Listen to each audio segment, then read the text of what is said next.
गमन झालं काय पक्क नाही का घ्यायचं रिव्हिजन? पडदिशी सांगा लवकर उत्तर द्या. रिव्हिजन घ्यायची का पुढे जायचं? एवढाच प्रश्न विचारला. हा मग घेऊ का नको? काय म्हणताय? घेऊ. बर ठीक आहे. रिव्हिजन मग तर तेव्हा नवीन घेत असते म्हणजे त्यांना बुडलेल्याच जाणीव राहते. मी म्हणलं ना, मी तर लय उलट आहे. मग तर त्यांना जाणीवच झाली पाहिजे. अरे बापरे असलं बुडलं आमचं आहे का नाही? काय ठीक आहे त्यांचं तसं असू द्या. पण आता गमन घेतो आणि गमनानंतर आगमन आहे का नाही? म्हणजे काय आगमन वेगळं नाही आहे, फक्त जरा डोकं लावायचं एवढंच आहे तिथं नियम आहे ना. ठीक आहे बघू आता. गमन फळालंय मागं गेलं. हां आता पुसलं आहे त्यामुळं भरभर भरभर भरभर होऊन जाईल हा ना. पहिलं गुणस्थानात ना कुठं जाऊ शो? पहिल्या गुणस्थानात कुठं? पहिल्या गुणस्थानात ना दुसऱ्या गुणस्थानात जातो का? सोपं आहे. दुसरं गुणस्थान सम्यक द्वातून पडतानाच होतं. ओके ना आहे ना. त्यामुळे दुसरं नाही. मग कुठे जातो? पहिल्यातून तिसऱ्यामध्ये जाऊ शकतो. पहिल्यातून 4 5 7 6चा विषय नाही. आणि सांगितलं 6व्या गुणस्थानात कोण जातो? 7व्यातनं 6व्यात जाऊ शकतो.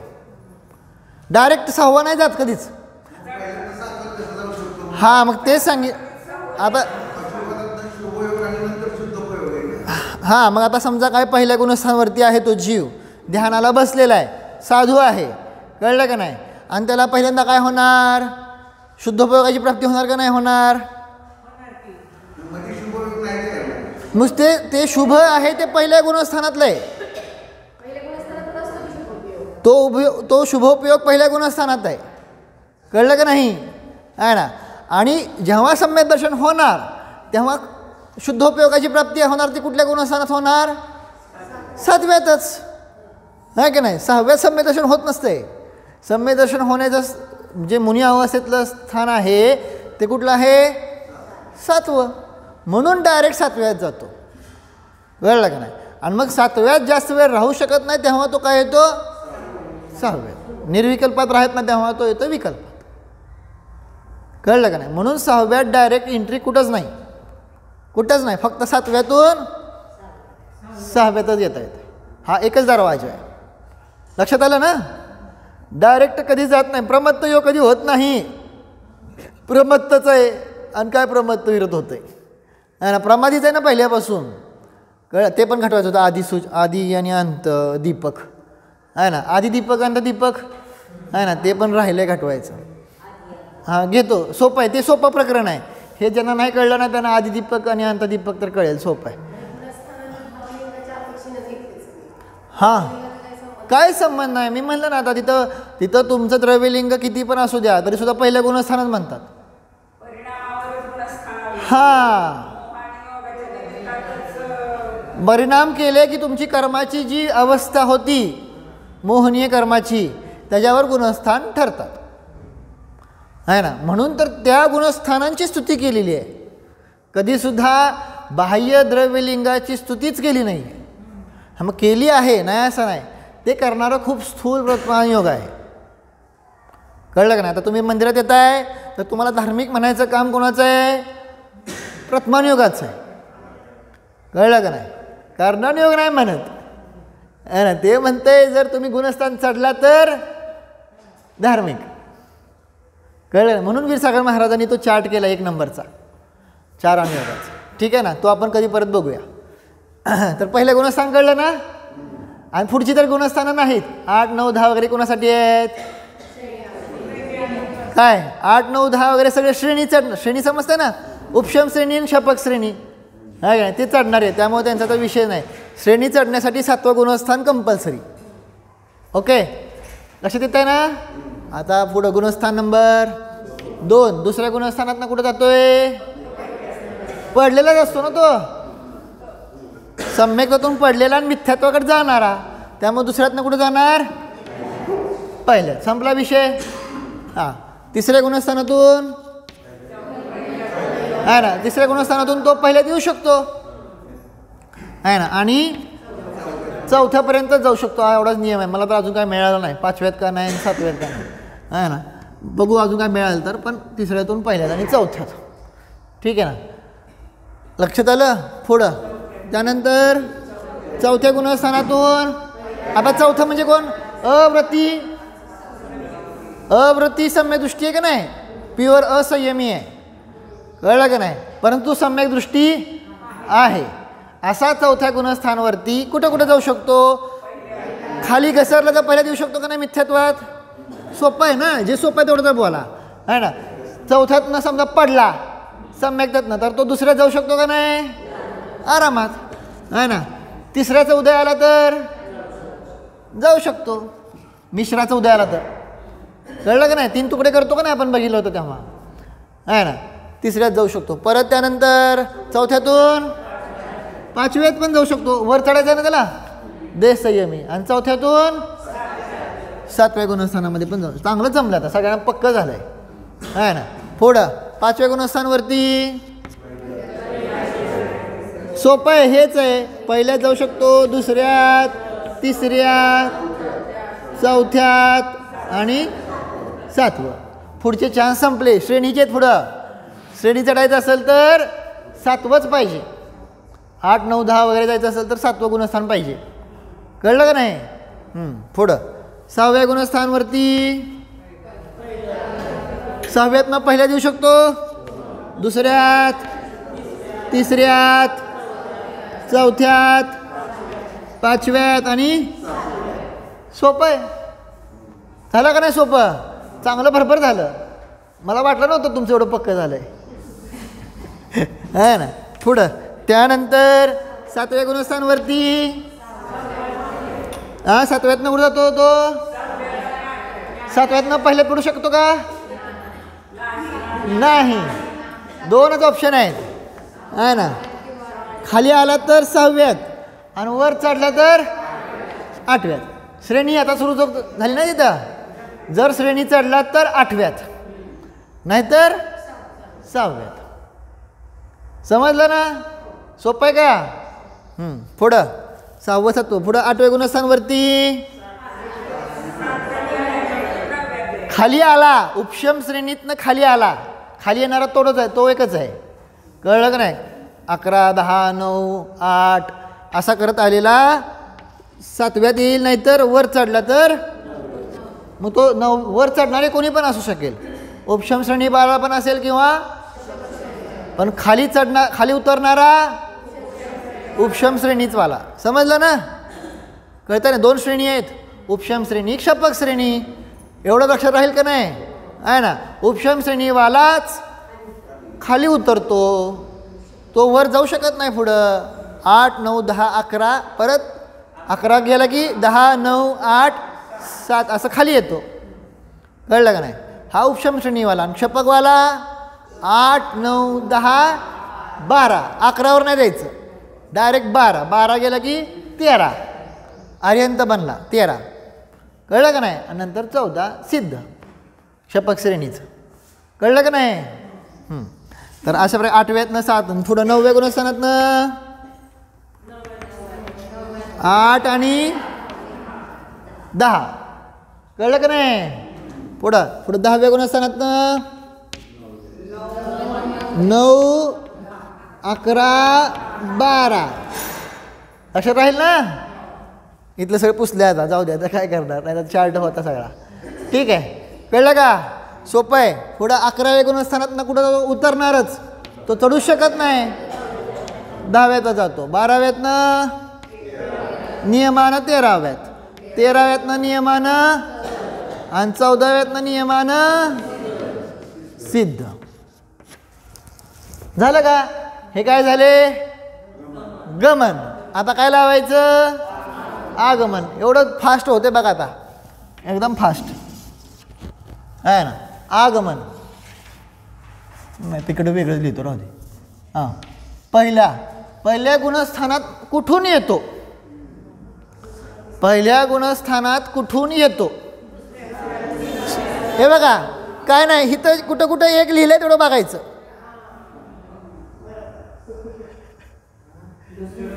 कळलं का नाही? असं डोक्याला जरा त्रास होतो. मी तुम्हाला सोपं सांगितलं.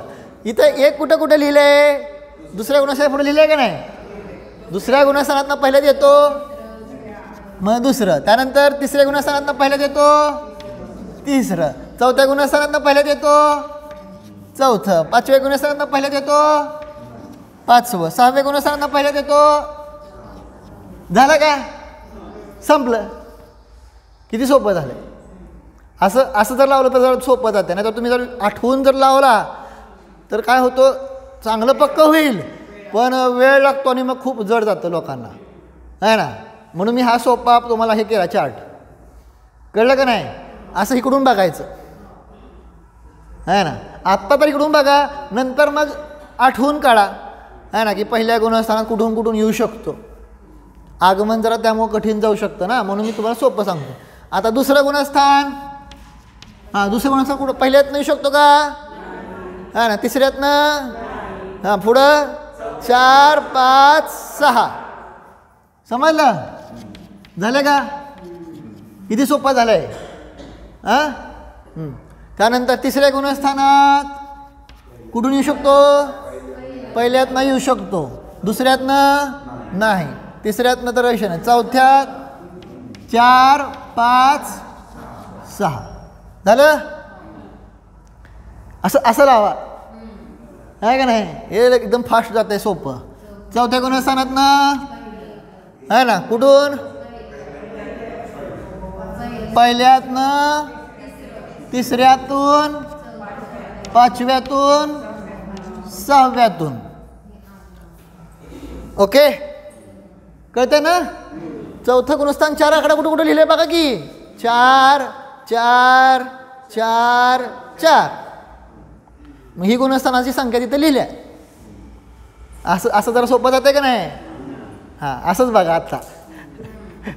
आत्ता तर असंच बघा. हां, परत बघू मग. ठीक आहे. पाचवं गुणस्थान लिहा, सांगा मला कुठून कुठून आहे?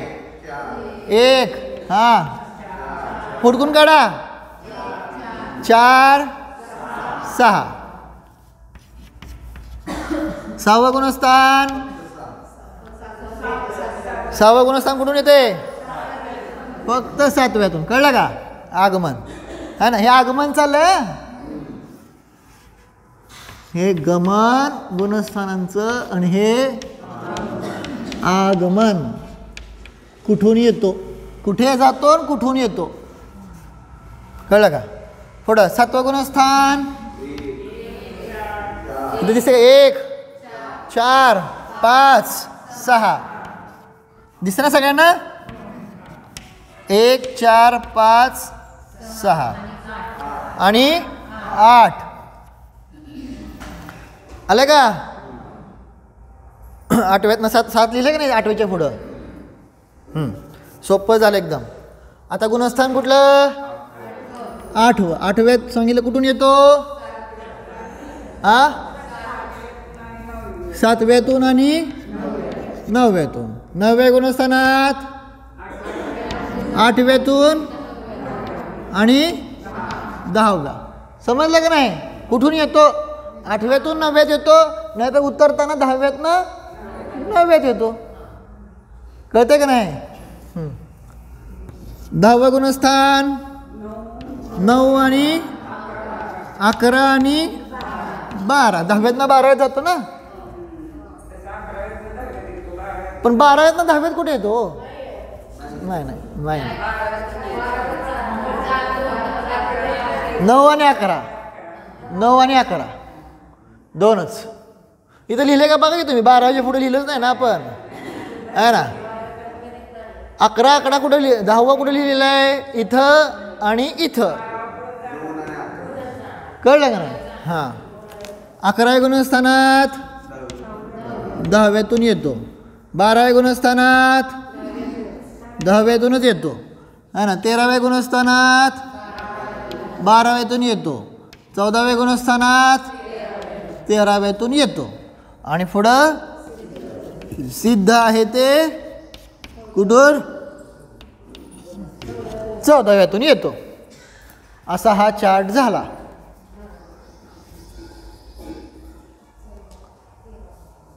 चार्ट बघितला का सगळ्यांना? हा चार्ट अशा प्रकारे झालेला आहे. सगळ्यांना समजलं? ओके. हे अवघड आहे आता गमनागमन नाही. आता मरण उद्याच्याला घटवतो, आज नको आहे ना. बघू वेळ मिळाल तर. पण आता मला घटवायचं आहे आधी दीपक, मध्य दीपक आणि अंत्यदीपक आहे ना. तर आधी दीपक, मध्य दीपक आणि अंत्यदीपक. एक मिनिट. आता इथं हे मला पुसायचं नाही आहे, तर हे उद्याच्याला मरण घटवलं की संपला, गुणस्थानाचा विषय संपला.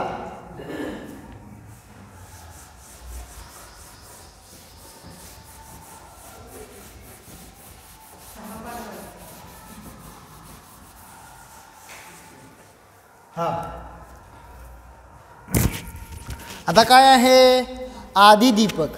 आधी दीपक कशाला म्हणायचं? है ना, एक्झाम्पल है ना. तो दिवा कुठं ठेवला आहे है ना. जसं उदाहरणार्थ ही रूम आहे ना, आणि त्या रूमच्या सुरुवातीला ठेवला तर तो काय झाला? आधी दीपक है ना. तो दिवा इथं रूमच्या मध्ये ठेवला तर, आणि तो रूमच्या शेवटी ठेवला तर, समजलं? म्हणजे काय? एक्झाम्पल बघा. आता इथं शब्द आहे मिथ्यात्व. हा जो पहिल्या गुणस्थानाचं नाव आहे का नाही, मग हे मिथ्यात्व जे आहे ते पुढं आहे का? पुढच्या कुठल्या गुणस्थानामध्ये आहे का? आहे ना. म्हणून ह्याचं नाव काय आहे? हा मिथ्यात्व हा जो शब्द आहे इथं तो अंत्यदीपक आहे. काय म्हणलं, कळलं का? समजले की नाही? है ना. अंत्यदीपक म्हणजे मिथ्यात्व पुढं आहे का? एंड झाला. आता दुसरा शब्द बघा आहे ना, एक्झाम्पल आहे ना. इथं शब्द आला ना विरत, 5व्या गुणस्थानामध्ये इथं विरत शब्द आला का नाही? देश विरत. विरत शब्द काय आहे? आधी दीपक. हिच्या पुढचे सगळे कसे आहेत? विरतच आहेत ना, है ना. देश विरत, प्रमत्त विरत, अप्रमत्त विरत. आलं का नाही? काय आलं? लक्षात आलं का नाही? ह्याच्या अगोदर काय कोण विरत आहे का?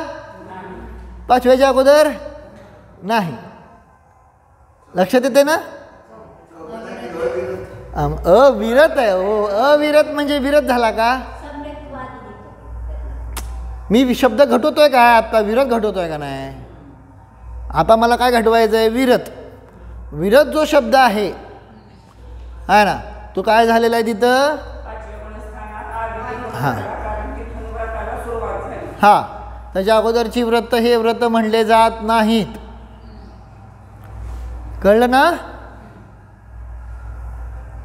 लक्षात आलं का नाही? पुढं आता इथं बघा सम्यक तो शब्द आहे. मग हा सम्यक तो इथून सुरू झाला ना, सम्यक्त्व. मग हा सम्यक तो शब्द इथं काय झाला? आधी दीपक. आधी दीपक समजलं? इट्स आधी दीपक म्हणजे स्टार्ट है ना. अंत्यदीपक म्हणजे एंड. आणि मध्यदीपक जसं प्रमत्त विरत मधला विरत शब्द मध्यदीपक आहे. ठीक आहे ना. आणि उदाहरणार्थ प्रमत्त विरत ह्यातला प्रमत्त शब्द जो आहे, प्रमत्त शब्द अंत्यदीपक आहे. अंत्यदीपक म्हणजे काय? 1 ते 6 पर्यंत सगळे प्रमादी आहेत. हां कळतंय का नाही? शब्द समजतोय का नाही? इथं लिहितोय बघा प्रमत्त है ना. आणि पुढं काय आहे? विरत. मग प्रमत्त म्हणजे काय? प्रमाद. आता हा प्रमाद मागच्या गुणस्थानामध्ये आहे की नाही? 1 ते 6 मध्ये आहे की नाही? आहे. परंतु हा प्रमाद पुढं 7व्यापासून आहे का? पुढं 7व्यापासून पुढं हा प्रमाद नाही. म्हणून प्रमाद हा शब्द काय झाला? 6व्या गुणस्थानाचं नाव आहे ना प्रमत्त विरत. त्यातला प्रमाद हा शब्द काय झाला? अंत्यदीपक झाला.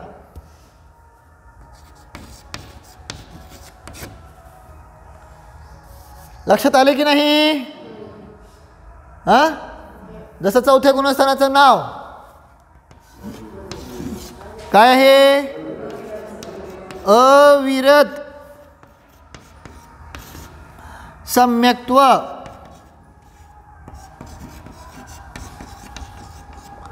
ह्यातला अविरत जो शब्द आहे, अविरत हा काय आहे? अंत्यदीपक. लक्षात येते का? अंत्यदीपक म्हणजे ह्याच्या पुढच्या गुणस्थानामध्ये अविरती नाही. 1 ते 4 गुणस्थानामध्ये काय आहे? हे सगळी अविरती आहे. तर अविरत हा काय झाला? अंत्यदीपक झाला. आणि सम्यक तो हा शब्द आदिदीपक झाला.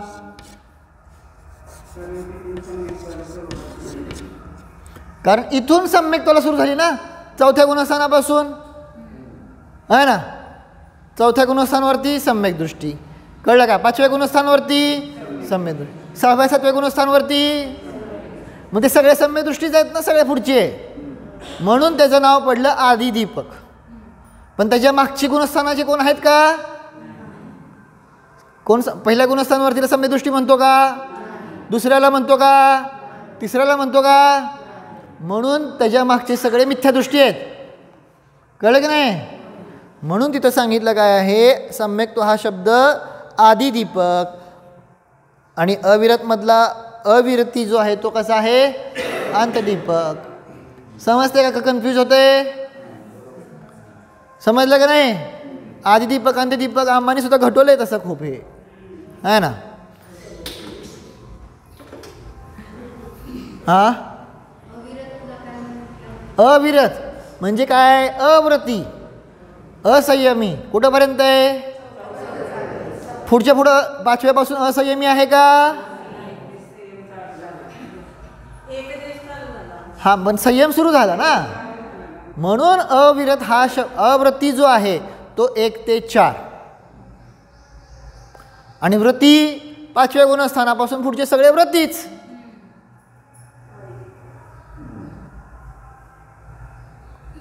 कळलं का नाही?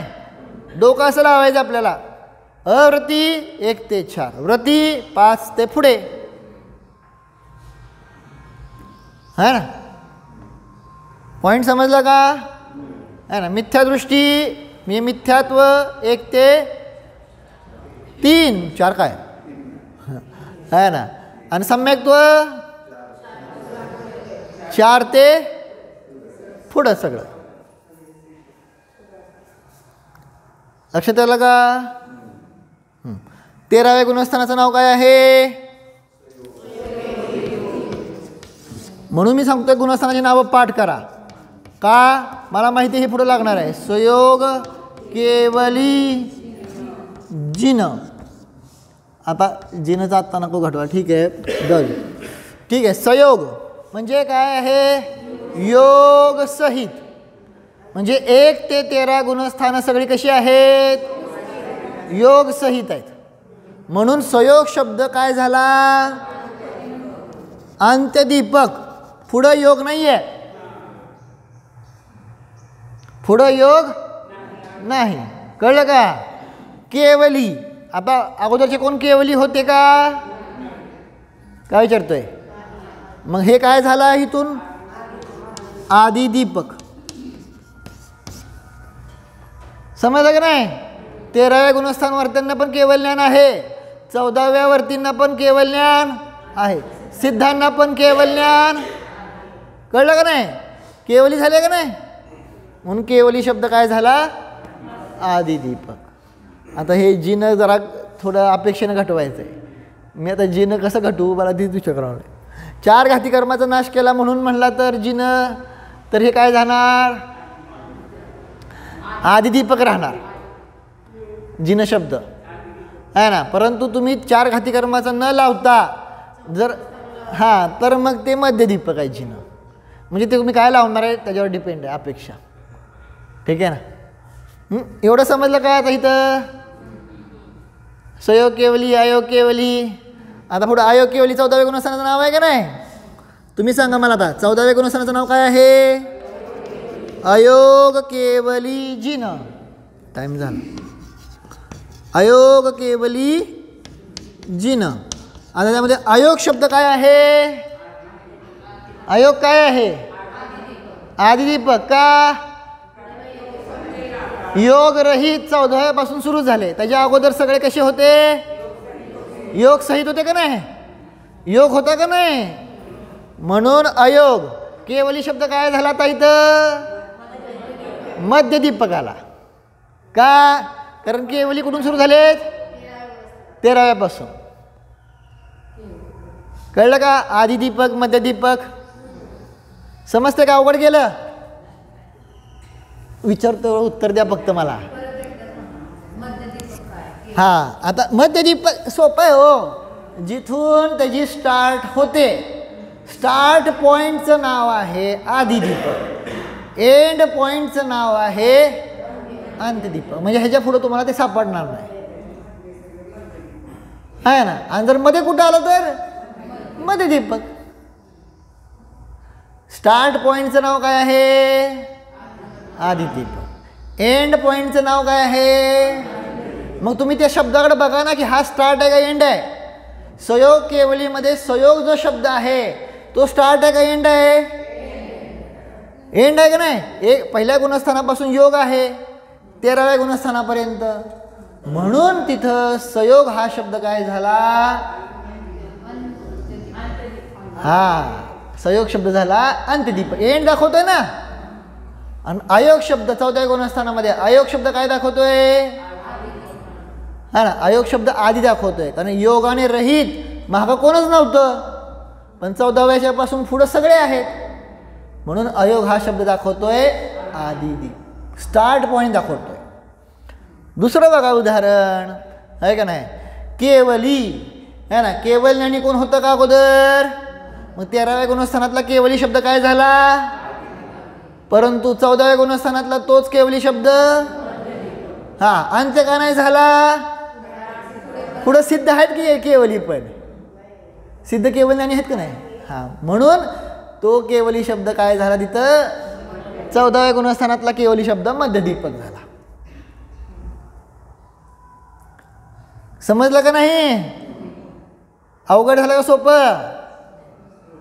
हा, पुढं पुढं आता मला सांगा, है ना. 12व्या गुणस्थान क्षीण मोह है ना. त्यातला मोह शब्द काय आहे? अंत्यदीपक आहे. म्हणजे 1 ते काय आहेत 12 गुणस्थानापर्यंत मोह आहे. 12व्याच्या पुढं मोह आहे का? एंड झाला का नाही मोहाचा? म्हणून तिथं तो शब्द आला. मोह हा शब्द अंत्यदीपक आहे. आणि क्षीण हा शब्द आदिदीपक. पुढं मोह नाही ना.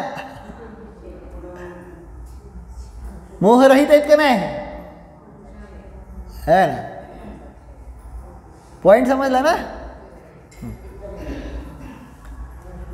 1 ते 12 पर्यंत काय आहे? म्हणजे 12 मोह नाही आहे, पण तुम्ही धरून. म्हणून मोह शब्द जो आहे तो काय झाला? क्षीण मोहामध्ये अंत्यदीपक झाला. सोपं आहे. कळले का नाही कळलं? आणि समजा नाही कळलं तरी ह्याचा काय पुढं काय चर्चा नाही आहे, संबंध नाही. नाही कळलं तरी टेन्शन घेऊ नका, सोडून द्या.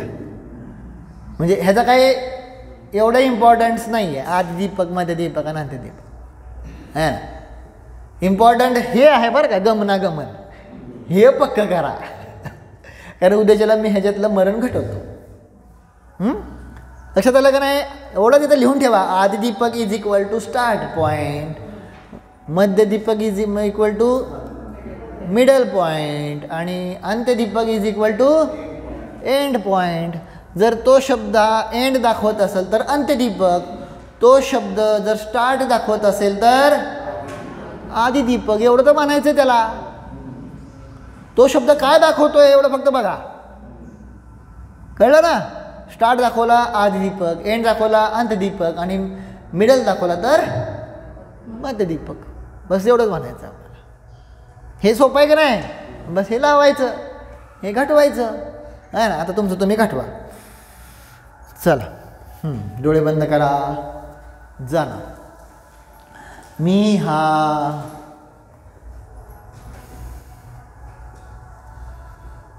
अनादि अनंत आहे. डोळे बंद करा. मी आदी पण नाही, अंत पण नाही. मी तर अनादि अनंत आहे. पूर्वीही होतो, आत्ताही आहे, पुढेही असणारच.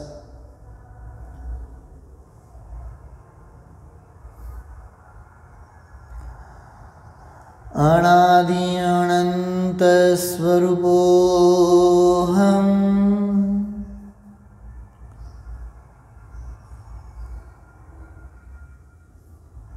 शाश्वत स्वरूपोऽहम्.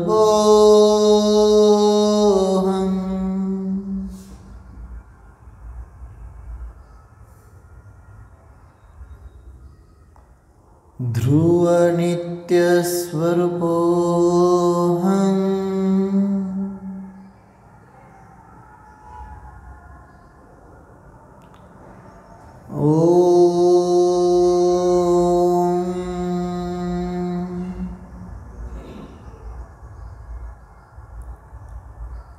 विसर्जन. नमो हरिहं.